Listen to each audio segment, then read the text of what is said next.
जय श्री श्याम मित्रों। वैशाख शुक्ल अष्टमी का दिन है आज। आज के दिन पीताम्बरी माता का प्राकट्य दिवस मनाया जाता है। आज की रात पीताम्बरी माता हरिंद्र सरोवर से प्रकट हुई थी।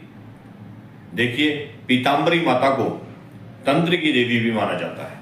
यह 10 विद्याओं में से एक विद्या है। तो क्या इस विद्या को सिद्ध करके हम शत्रुओं का दमन कर सकते हैं? जी, ये हमारी भ्रांति है।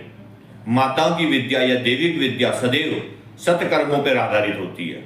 अगर आपने किसी का अहित किया है और आपने उससे शत्रुता स्वयं ने उत्पन्न करी है और आप चाहते हैं माता के माध्यम से उस व्यक्ति का आप विनाश कर दें, यह संभव नहीं है।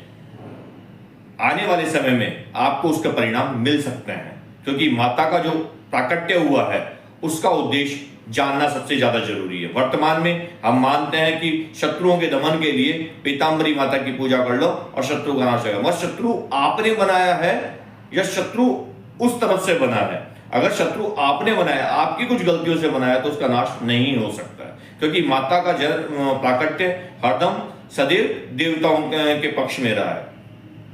आज इसकी बीच में आपको एक कुछ बातें बताता हूं कि कैसे हुआ।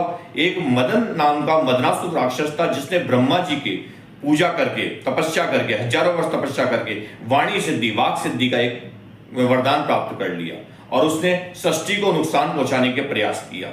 जब सृष्टि को नुकसान पहुंचाने के बहुत प्रयास किए और उसने एक तूफान को उत्पत्ति कर दिया अपनी वाक सिद्धि से, तो विष्णु नारायण भगवान ने सौराष्ट्र के अंदर, गुजरात के अंदर तपस्या करी और हरिंद्र सरोवर से स्वर्ण के समान चमकने वाली पीत वस्त्र धारण करके माता पीताम्बरी का प्राकट्य हुआ और प्राकट्य होके उन्हें स्तंभ की देवी कहा गया और उन्होंने उस तूफान को तुरंत रोक दिया। देखिए, वाक सिद्धि नहीं रोकी है क्योंकि वो वरदान था उनके पास, मगर उन्होंने उस चीज को रोक दिया, उसको स्तंभ कर दिया। और उसके पश्चात उन माता जी की ऐसी कृपा रही कि उसने उस मदन राक्षस की जिह्वा को खींच के किल्ले कर दी, उसकी बुद्धि को स्तंभ कर दी, उसके पदों को स्तंभ कर दिया। इस प्रकार से कार्य किया, शत्रुओं के दमन के लिए कार्य किया। और माता ने ये वरदान भी दिया कि अगर कोई व्यक्ति किसी व्यक्ति को अनैतिक रूप से परेशान करता है तो मैं उसकी बुद्धि, शक्ति, पद, जिह्वा सबको किल्ले करने में सक्षम रखती हूँ। मगर आपका विचार सात्विक होना चाहिए। आपकी शत्रुता जो आपको व्यक्ति कर रहा है वो ये देखना चाहिए कि आपके प्रति है या वो उसके प्रति चल रही है। ये निर्धारित करना है कि आपने कोई गलत कार्य करके तो शत्रुता नहीं करी। अगर आपने गलत कार्य के शत्रुता करी और अनुष्ठान कर रहे हैं तो आपका प्रतिफल नहीं प्राप्त होगा। तो आज माता का जन्मोत्सव है। जय माता दी।